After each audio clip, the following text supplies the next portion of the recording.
감사합니다. 네, 오늘은 오늘을 잘 살라는 제목으로 같이 말씀을 생각해 보겠습니다. 오늘 주일날 워싱턴에서 눈이 엄청나게 많이 와서 정말 교통이 두절됐다고 합니다. 그때 한 여인하고 아이들이 정말 그 눈길을 뚫고 아주 힘겹게 한 발짝 한 발짝을 옮겨서 정말 땀이 비 오듯 하면서 결국은 예배당에 도착이 됐다고 합니다. 근데 아무도 없는 그 예배당에서 그 여인과 아이들이 무릎을 꿇고 하나님께 기도를 했다고 합니다. 그 여인이 누구일까요? 이 여인은 바로 클린턴 대통령의 부인인 힐러리 여사입니다. 그녀는 한때 교회학교 교사로 봉사한 적이 있는 아주 독실한 신자라고 합니다. 그래서 주일 성수를 생명처럼 아주 소중하게 여겼다고 합니다. 그들이 중국을 방문했을 때도 클린턴 부부는 그 빌리 그레이엄 목사가 설교했던 그 충원문이라는 교회에 일부러 찾아가서 예배를 드린 후에 사도행전 17장 26절을 인용해서 소감을 이렇게 얘기했답니다. 우리는 모두 하나님의 자녀다. 교회는 집처럼 편안한 곳이다. 이렇게 말을 했다고 합니다. 아마 그래서 오늘날의 힐러리가 있지 않을까요? 네, 오늘 말씀으로 돌아가면 정말 성령이 이루신 바와 같이 오늘 그가 말하거든 너희는 정말 과거에 너희 조상들처럼 강팍한 마음을 갖지 말고 고집 부리지 말고 그 말을 잘 듣고 행하라, 그런 의미죠. 그래서 성령의 소리에 순종하는 신앙인이 되라는 말씀입니다.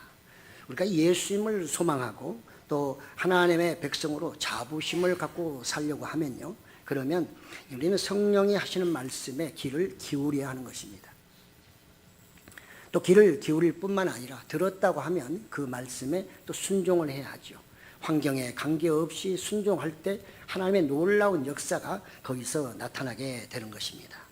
그래서 오늘 본문도 성령의 소리를 매우 강조하고 있습니다.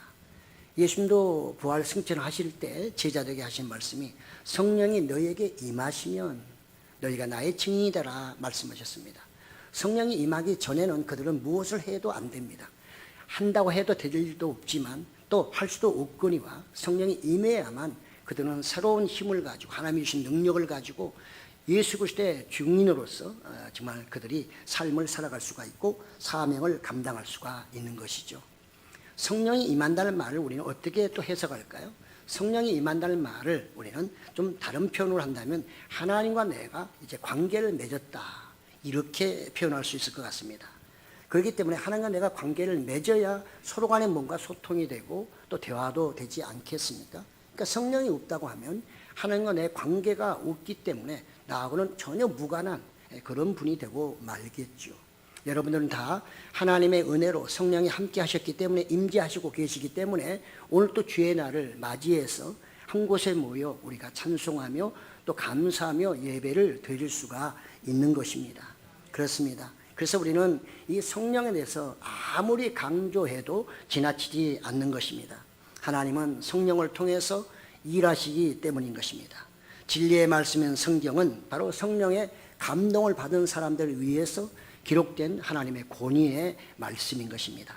그래서 디모데후서 3장 16절에도 보면 모든 성경은 하나님의 감동으로 된 것으로 교훈과 책망과 바르게 함과 의로 교육하기에 유익하다, 이렇게 말씀하고 있습니다. 하나님은 성령의 음성을 통해서 오늘 말씀하신 것입니다. 어제도 아니고 내일도 아니고 오늘 이 시간에 하나님께서는 말씀하시는 겁니다. 미래가 아니라 현재를 성경은 대단히 강조하고 있습니다. 어떤 사람의 말에 의하면 시간은 두 가지 개념, 오늘이라는 시간에는 두 가지 개념이 있다. 하나는 연대기적 시간입니다. 과거, 현재, 미래. 우리가 보통 이런 연대기적으로 살아갈 때가 많죠. 그러나 또 하나는 절대적 시간. 그것은 현재와 과거와 현재와 미래가 하나로 병합된 영원한 지금이라고 하는 것입니다. 우리는 영원한 지금 안에 살아가고 있는 것입니다. 그래서 성경의 이 오늘이라는 의미는 정말 과거와 현재와 미래까지 포함된 그 오늘을 말한다고 볼 수가 있는 것이죠. 이것을 또 하나 우리에게 알려주는 말씀이 베드로후서 3장 8절에 보면 사랑하는 자들아 주께는 하루가 천년 같고 천년이 하루 같다는 이 한 가지를 잊지 말라, 이렇게 말씀하고 있습니다. 성경은 이렇게 시간에 대해서 대단히 신축적으로 말씀하고 있습니다. 오늘의 이 시간, 현재 이 시간 속에 우리는 과거도 소환할 수 있고 미래도 끌어다가 한번 생각해 볼 수가 있기 때문에 이 지금, 이 시간, 오늘이 대단히 중요한 것입니다. 그래서 성경은 오늘 현재적 삶을 대단히 강조하고 있는 것입니다. 내일 일은 누구도 모릅니다. 그래서 미래학자들도 이 시대를 말하기를 뭐라고 합니까? 불확실성의 시대다 이렇게 말합니다. 내일은 아무도 모릅니다. 미래학자라 할지라도 내일 어떻게 될지는 아무도 모르는 내일에다가 우리의 소망을 둔다면, 또 우리가 거기에 포인트를 맞추고 살아간다고 하면 이건 아주 잘못된 신앙생활이 될 가능성이 대단히 높은 거죠. 그렇기 때문에 우리는 내일이 아니라 오늘, 현재를 내가 잘 살아가는 것이 가장 지혜로운 사람이라는 것입니다. 그래서 성경은 이렇게 말하죠. 내일은 내 것이 아니다. 야고보서 4장 13절 14절의 말씀을 보니까 들으라, 너희 중에 말하기를 오늘이나 내일이나 우리가 어떤 도시에 가서 거기서 1년을 머물며 장사하여 이익을 보리라 하는 자들아, 내일 일을 너희가 알지 못하는도다. 너희 생명이 무엇이냐? 너희는 잠깐 보이다가 없어지는 안개니라. 우리의 생명이 잠깐 보이는 안개라고 표현하고 있습니다. 그렇습니다.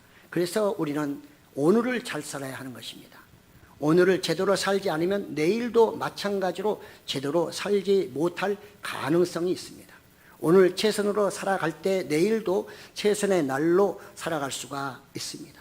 그럼에도 불구하고 많은 사람들은 내일은 어디 무슨 보관해놓은 것처럼, 보장된 것처럼 오늘까지는 내가 하고 내일부터 잘하겠다는 얘기를 많이 하시죠.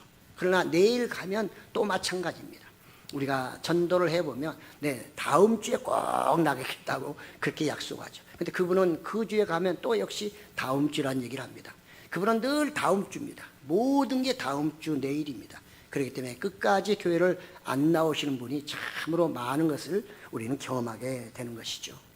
그렇습니다. 오늘의 일을 내일로 미루는 경향이 있는데 이것은 아주 잘못된 것이고, 우리 특히 기독인은 절대로 오늘 해야 할 일을 내일로 미뤄서는 안 되는 것입니다. 예수님은 내일 일을 미리 염려하지 말고 오늘에 집중하여 살라, 이렇게 그분도 말씀하셨습니다. 하나님과 나와의 만남은 내일이 아니라 오늘 현재인 것입니다. 이 시간에 여러분들은 하나님을 만나셔야 하는 것입니다. 이것이 바로 은혜의 시간이고 여러분에게 그의 음성을 들을 수 있는 하나의 기회의 시간이기도 한 것입니다. 그래서 오늘 성경도 말하기를 성령이 말하시기를 이렇게 말하고 있죠. 그의 음성을 듣거든 너희는 고집 부리지 말고 순종하라. 지금 모세 얘기를 하고 있습니다. 이스라엘 백성들. 이스라엘 백성들은 똑똑하기도 하지만 미련하기도 합니다. 그들은 애굽의 그 노예 생활 너무너무 지긋지긋하고 힘들고 어려웠기 때문에 부르짖고 또 부르짖었잖아요. 우리를 살려달라고. 하나님 그 음성을 들으시고 모세를 보내서 그들을 이끌어서 이제는 광야길을 나오게 되죠. 광야길을 걸어가면서 어디를 향하여? 가나안 땅, 그들의 안식처를 향해서 가고 있습니다. 그런데 그들은 그 잠깐의 그 광야 시간, 그 시간을 그것을 정말 이겨내지 못합니다. 오늘 성경은 말합니다. 내가 40년 동안 그들에게 여러 가지 일을 행했어도 그들은 여전히 나를 시험하고 또 시험하였도다. 그들은 나를 불신했다. 이렇게 말씀하고 있습니다. 모세가 그들을 이끌어갈 때 그들은 조금만 불편하면 금방 원망 불평합니다. 먹을 것, 고기 못 먹는다고 불평하고, 야채, 채소, 사과, 과일 못 먹는다고 불평하고, 애굽에서는 엄청나게 잘 먹었다는 얘기입니다. 근데 그들이 노예 생활하면서 정말 그렇게 잘 먹었을까요? 그렇게 그들이 자유롭게 정말 마음껏 놀았을까요? 아닙니다. 그럼에도 불구하고 그들은 모세가 이끄는 그 광야 생활에서 그들 나름대로 육체적인 자유가 있다 보니 이제 그것을 이용해서 오히려 하나님의 정말 역사를 보면서 그걸 믿고 나가야 되는데 그걸 날마다 우연히 생각하고 한번 보여주면 그때뿐이고 또다시 마음이 바뀌고, 그래서 강팍하기 그지없고 고집 부리기 그지없고 자기 주장만 하는 이스라엘 백성들. 그래서 좀 말씀하시는 거죠. 주의 음성, 그의 음성을 듣거든 너희는 그렇게 강팍한 마음을 갖지 말고 하나님께 마음을 돌려라. 이렇게 오늘 본문이 말하고 있는 것입니다. 그들은 참으로 그들의 그 삶이 얼마나 잘못된 것을 빨리 깨달아야 했습니다. 그들은 가나안 땅을 눈앞에 두고 있는 것입니다. 그 땅에 들어가야 그들은 평안을 누릴 수 있는 것이지, 그 광야에서 영원히 산다고 하면 거기에 무슨 안식이 있겠어요. 근데 그걸 깨닫지 못하고, 그걸 견디지 못하고, 그걸 참지 못하고 하나님께 의지하지 않고 뭔가 해보려고 하는 그들이 어리석음, 그걸 고집이라고 말하고 있습니다. 그들은 깨달아야 했습니다. 바로가 그렇게 고집을 부리다가 10가지 재앙을 통해서 그가 결국은 항복했잖아요. 그런 걸 보면서 그들은 정말 하나님의 놀라운 역사를 보며 하나님을 절대로 신뢰하면서 모세를 따라 가나안 땅을 향해서 가야 했는데 결국은 그 땅을 들어가지 못하고 말았던 것입니다. 그러니까 하나님의 입장에서는 너무나 안타까운 거죠. 아브라함에게 약속한 그 땅 가나안 땅을 주시려고 이제는 그들을 이끌어냈는데 그들은 하나님의 마음을 전혀 알지 못하고 그들의 생각대로 마음대로 원망하고 불평하고 그러면서 때로는 모세를 죽이려고 하고 하나님이 어떤 역사를 해도 그것을 믿지 않는 불신하는 이런 어리석은 백성들이 되고 만 것입니다. 그래서 오늘 히브리서는 바로 그 과거를 소환해서 지금 오늘이라는 시간 속에 그걸 갖다 놓고 지금 이 정말 어찌 보면 유대인 중에서 기독교인이 된 사람들이겠죠. 히브리서는 아무래도 구약을 얘기를 많이 하니까요. 추정해 볼 때. 그렇기 때문에 그들에게 다시 그 과거의 그 모습 너희가 가지면 안 된다는 것입니다. 이제는 너희가 누구? 너희는 예수를 믿는 사람. 예수를 믿는 사람으로 성령이 너희와 늘 함께하고 너희에게 말씀하실 때 그 광야에 지나가는 광야를 헤매던 그 백성들처럼 모세를 따르는 그 백성들처럼 그렇게 강팍한 마음을 가지면 절대로 안 된다고 지금 말하고 있는 것을 볼 수가 있습니다. 우리는 하나님을 의지해야만 우리는 지혜로울 수가 있고요. 나아가서 바른 길로 갈 수가 있습니다. 하나님의 백성이 하나님을 따르지 않고 누구를 따른단 말입니까? 우리가 내비게이션을 틀어놓고 그걸 우리가 듣고 가지 내비게이션 틀어놓고 자기 마음대로 가는 사람이 있던가요? 마찬가지입니다. 하나님은 그들의 인생에 정말 내비게이션입니다. 그래서 그들은 잘 듣고 순종하며 그 길을 가야만 바른 길을 갈 수 있는 것이고 하나님이 그들에게 주시고자 하는 그 안식을 누릴 수 있는 안식처 가나안 땅에 들어갈 수 있는 것인데 그들은 결국은 불순종하고 말았습니다. 그래서 그들은 결국은 들어가지 못했죠. 오늘 그 안타까운 얘기를 지금 본문이 하고 있는 것입니다. 그렇습니다. 우리는 이 정말 그 가나안 땅에서 안식을 하나님이 주시고자 했지만 그 하나님의 말씀을 알지 못하고 마음을 알지 못하고 그들은 원망 불평함으로 인해서 정말 하나님께서 오직 했으면 내가 맹세하건대 하나님 스스로 맹세하건대 너희는 내 안식에 들어올 수 없다. 이렇게까지 말씀해 버린 것입니다. 그들이 만약에 가데스 바네에서 한 1년 반 전에 가데스 바네에서 도착해 가지고 하나님이 정탐꾼을 보내서 이제는 이것을 너희가 공격하라. 내가 이기게 해주겠다. 근데 그걸 안 믿었잖아요. 10대2로 부결되고 말았습니다. 교회는 민주주의가 아닙니다. 교회는 하나님 말씀이 주장되는 곳이지 민주주의가 아닌 것입니다. 그들은 민주주의를 따르다가 결국은 망한 거죠. 10대2. 여호수아와 갈렙은 그래도 공격하자고 했지만 나머지 10수령들은 안 된다. 도저히 이거는 우리가 가봤자 이기지 못한다. 그러니까 하나님의 말씀을 절대로 신뢰하지 않는 것입니다. 불신하는 것입니다. 그것을 미리 알았더라면 그 후에 그들이 광야를 나머지 37년간 계속 도우는 것을 알았더라면 아마 그들은 그 길을 택하지 않았을 것입니다. 이래 주거나 저래 주거나 마찬가지니 그래 하나님 말씀대로 한번 해보자.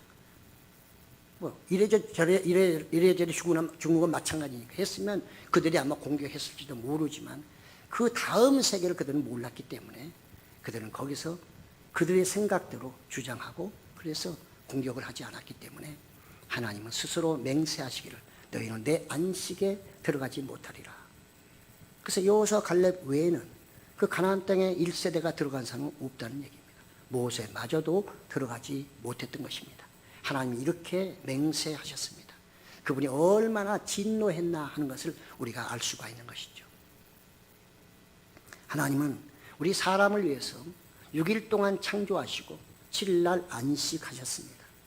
그래서 그들에게도 이제 그 노예로 정말 430년 살던 이스라엘 백성들을 이제는 정말 그들을 거기서 끄집어내서 안식, 편안한 삶을 살도록 하기 위해서 그들을 이끌어냈지만 그들은 하나님을 따르긴 따르는데 도대체 하나님을 신뢰하지 않고 믿지도 않고 늘 어떤 것을 보여줘도 그는 우연이겠거니 이번 한 번뿐이겠지 하는 이런 생각을 가지고 하나님을 따르게 되니 하나님은 거기에서 식상하신 거죠. 그렇게 믿어주지 않는 그들에게 더 이상 안식으로 그들을 이끌어갈 수가 없었다, 그 얘기입니다. 그렇습니다. 그래서 그들은 참으로 안식처를 눈앞에 두고 그 광야에서 빙빙빙 돌며 40년을 정말 고생하며 살다가 세상을 떠나버리고 말았던 것입니다. 모세는 신명기 12장 10절에서 이런 안타까움을 이렇게 말합니다.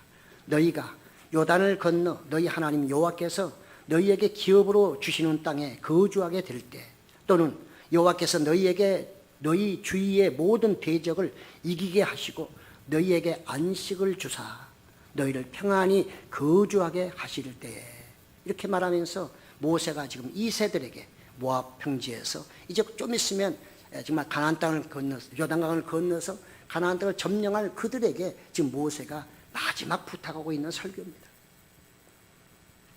가나안 땅은 하나님께서 그들에게 주시고 약속한 평안의 안식처, 정말 그것을 그들은 알았더라면 갔을 텐데 그것을 깨달지 못했기 때문에 그 기회를 놓치고 말았던 것입니다. 그래서 오늘 히브리서 저자는 그와 같이 너희 예수 믿는 사람들이여, 예수를 믿으면 그 믿음을 통해 구원의 길로 가야 되는데, 천국에 들어가야 되는데, 너희가 그러려고 하면 성령이 하시는 말씀을 귀담아 듣고 순종해야 된다, 그 얘기를 하는 것입니다. 그러니까 이 히브리서 저자의 어떤 상대편, 수신자들의 어떤 신앙이 썩 좋지 않은 것을 우리는 추정해 볼 수가 있습니다. 지금처럼 우리가 성경도 있고 그 다음에 교리도 있고 담임 목사도 있고 하면은 신앙생활을 잘할 수 있었겠지만 그때는 그런 상황이 아니었기 때문에 지금보다 월등히 열악했죠. 그러니까 그들의 믿음이 이렇게 단정하게 안정되게 이렇게 성숙할 수가 없었던 것입니다. 그렇기 때문에 오늘 히브리 저자는 이와 같이 다시 그 말씀을 소환해서 그 당시에 출애굽 사건 때 광야 생활을 다시 소환하면서 그들을 갖다 거울 삼아 너희가 절대로 그렇게 하면 안 된다. 성령께서 말씀하시면 그걸 귀담아 듣고 순종하여 나가라. 그렇지 않으면 하나님으로부터 떨어진다. 이렇게 말씀하고 있습니다. 그래서 오늘 3장 12절에 말씀하시죠. 형제들아, 너희는 삼가 혹 너희 중에 누가 믿지 아니하는 악한 마음을 품고 살아계신 하나님에게서 떨어질까 조심할 것이오. 이건 믿는 사람에게 하는 것이고 성도들 향해서 하는 말입니다. 그들 중에 불신하면 하나님께로부터 떨어질 사람도 있다는 것입니다.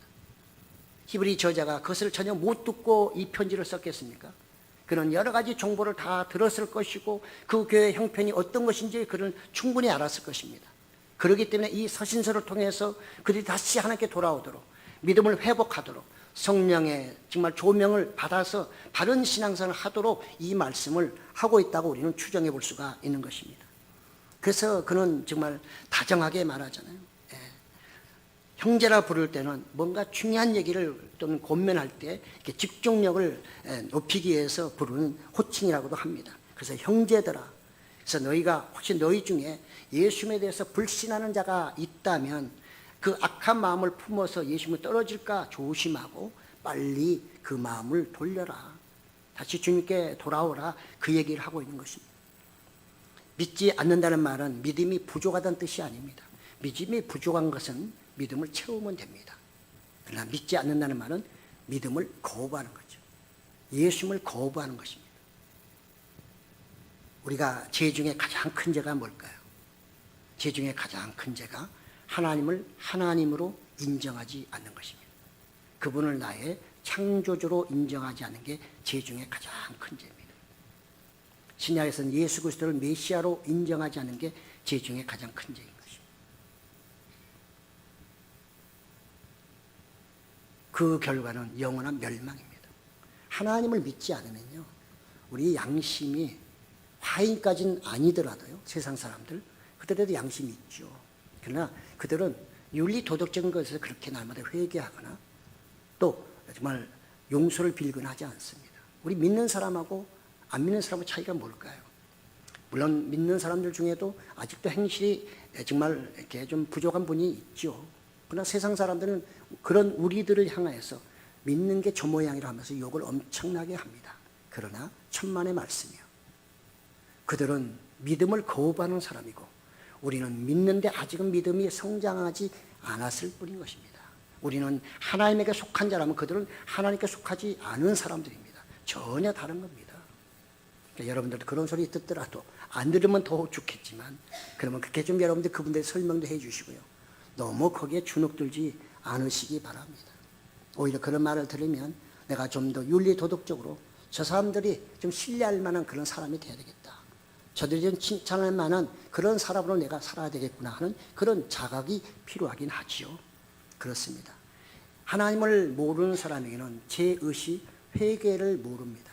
우리는 그래도 일주일에 한 번 나오면 그동안에 한 주를 돌아오면서 또 죄 지은 것 회개하잖아. 용서도 빌고 그래서 다시 또 깨끗해집니다.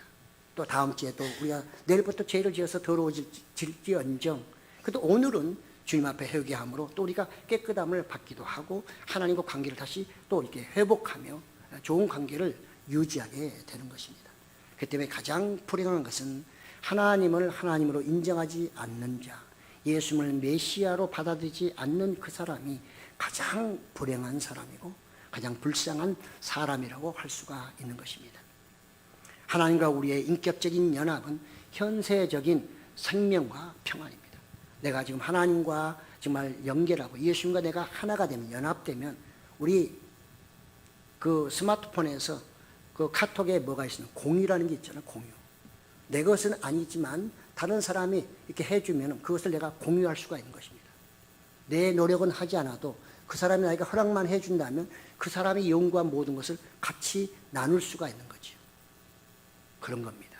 내가 예수 그리스도와 하나님과 연합이 됐다는 것은, 성령이 우리와 하나가 됐다는 것은 그 연합을 통해서 하나님이 가지고 계신, 예수님이 가지고 계시는 영생, 생명과 그 다음에 평안입니다. 예수님 말씀하셨잖아요. 내가 가진 것을 너에게 주노니 평안하라. 그래서 현세적으로 우리가 성령으로 말미암아 주님과 연합이 되게 되면 이런 생명과 평안함을 우리가 가지게 되는 것이죠. 그러나 하나님과 떨어지게 되면 결국 그거는 죽음과 정말 멸망밖에 없는 것입니다. 그래서 지금 오늘 히브리 저자는 떨어질까 염려하라. 떨어지지 않도록 너희 자신을 다시 살펴보고 또 살펴서 조심하고 또 조심하라. 그리고 오늘을 잘 살라. 오늘 말씀하실 때 내일로 미루지 말고 오늘을 잘 살라, 이렇게 말씀하고 있는 것을 볼 수가 있습니다. 사랑하는 성도 여러분, 우리는 늘 오늘을 중시 여겨야 됩니다. 내가 내일부터 신앙생활 잘해야지, 내가 내일부터 기도 많이 해야지, 내일 가면 또 미혹당합니다. 그러면 모레부터, 그날 되면 또다시 내일부터입니다. 날마다 내일에 속다 보니까 이건 사단이 우리를 속이는 아주 좋은 방법입니다. 아주 우리를 미혹하고 유혹해서, 그래서 하나님 말씀을 붙잡지 못하도록, 하나님께 전적으로 의지하지 못하도록 하는 것이 바로 사단의 미혹이거든요. 이런 미혹에 빠지지 말라, 이렇게 말씀하고 있는 것입니다. 우리는 오늘 본문을 통해서 주는 교훈이 무엇일까? 한 세 가지만 간단하게 정리하려고 합니다. 신앙생활은 성령의 인도를 받는 것입니다. 네, 하나님께서 우리를 택하시고 성령을 우리에게 주셨기 때문에 이 성령을 아주 친하게 지내야 합니다. 예수님은 제자들과 같이 다니면서도 너희는 나의 친구라 그랬습니다. 제자들 친구라, 그만큼 가깝다는 거죠. 그래서 함께 동고동락 하셨잖아요. 성령과 우리의 관계도 이렇게 아주 친한 관계, 그래서 성령을 늘 아주 자주 부르는 아주 오래된 친구처럼 그렇게 친하게 지내야 하는 것입니다.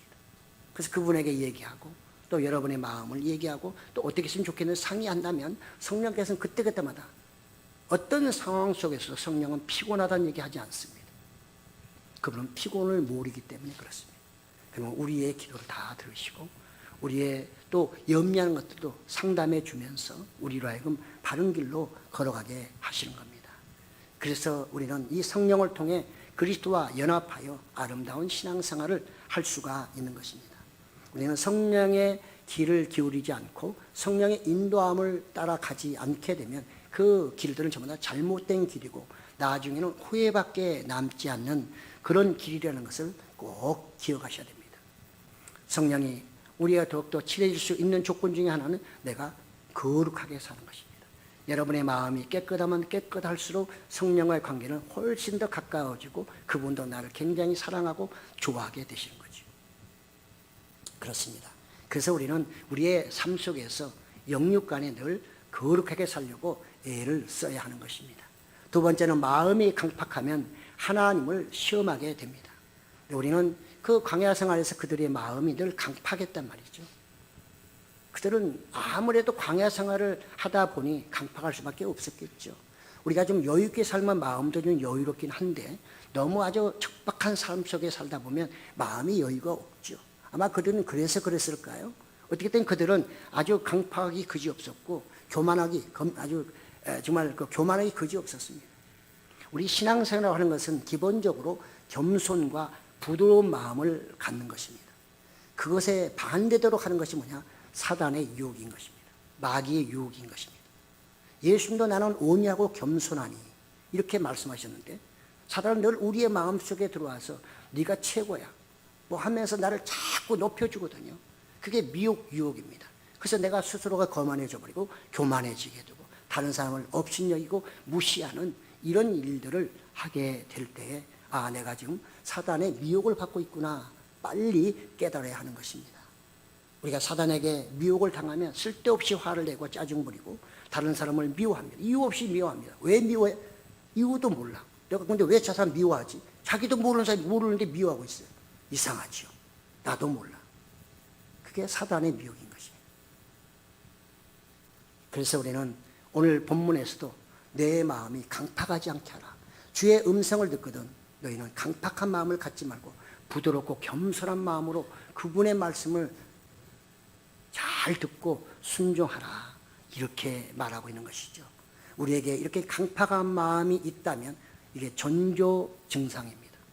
내가 지금 미혹을 당하고 있다는 하나의 사인이고요. 그래서 빨리 회개하고 주님 앞에 기도하며 돌아오는 그런 과정이 반드시 필요한 것입니다. 마지막으로 믿음의 결국은 안식에 들어가는 것입니다. 하나님과 예수님을 믿는 것은 그분이 준비하신 영육의 안식에 들어가는 것입니다. 이스라엘 백성이 왜 애굽에서 나왔겠어요? 출애굽의 목적이 뭡니까? 그들로 하여금 하나님 아브람과 약속했던 언약의 땅, 하나님은 그 땅을 바로 거룩한 땅이라고 말씀하시고 거룩하게 해야 된다고 말씀하시고 또 나가서 그 땅이 바로 그들은 안식처라고 말씀하고 있습니다. 반드시 그들은 거기에 들어가야만 그들은 안식을 취할 수 있는 것입니다. 우리 믿는 기독인도 마찬가지입니다. 내가 예수님을 믿으면 반드시 구원을 받아야 되고 하나님 나라에 들어가야 되는 것입니다. 우리는 다른 목적 때문에 물론 신앙생활을 할 수 있지만 그러나 가장 근본적인 목적은 예수님을 믿고 예수님이 계신 그곳에 나도 들어가는 것입니다. 그것이 바로 안식처이기 때문에 그런 것이죠. 그렇습니다. 우리는 그래서 미래적으로는 그것이 내가 가야 할 하나님의 나라 천국이지만 현재적 안식은 무엇일까요? 그건 내적 평안함입니다. 예수님을 믿음으로 주님이 주시는 그 평안함을 통해 이 땅에서 힘들게 어렵게 살아가지만 그러나 그분이 주시는 평안함이 나에게 있기 때문에 세상을 넉넉히 이길 수 있는 것이죠. 예수님도 말씀하시듯 내가 세상을 이겼노라 너도 세상을 이기라 이렇게 말씀하셨습니다. 그래서 우리는 미래적인 면에서 구약은 가나안 땅을 하나의 정말 안식처로 보았고요. 신약에서는 천국이 바로 안식처라고 되보고 있는 것입니다. 그리고 우리는 현세적, 미래적 그 안식처에 우리가 들어가려고 애를 써야 되고 현재는 들어와 있어야 하는 것입니다. 현재는 주님이 주시는 그 평안함을 공유하셔야 됩니다. 주님만 혼자 평안하시는 것이 아니라 주님이 평안하시고 그분이 나를 이끌어 가시기 때문에 그분과 내가 공유하는 그래서 그분 안에 내가 있고 그분이 내 안에 있는 요한복음 14장 20절의 말씀이 현세적으로 이루어져야 하는 것입니다. 그는 앞으로 미래에 가서 내가 죽은 다음에 이루어진다고 하는 것은 그건 성경에 맞지 않습니다. 우리가 현재 행복하게 살지 못하고 현재 그리스도 안에 살지 못하는데 죽으면 천국 간다고요? 무엇으로요? 내가 지금 주님과 함께하고 성령에 의해서 주님과 연합되지 않았는데 내가 죽은 다음에 천국 가는 뭘로 보장할 수 있습니까? 그렇지 않습니까? 그렇기 때문에 우리는 이 믿음의 결국은 안식에 들어간다는 것을 결코 잊어서는 안 될 것이고요. 우리가 미래에 대해서는 우리가 그렇게 소망하며 하나님 나라를 인도하신다고 믿고, 그러나 현세적 안식은 바로 우리가 늘 주일날 예배를 통해서 주님이 주시는 평안함, 그거를 공유하는 것입니다. 그게 바로 현세적 우리는 안식이라고 볼 수가 있고요.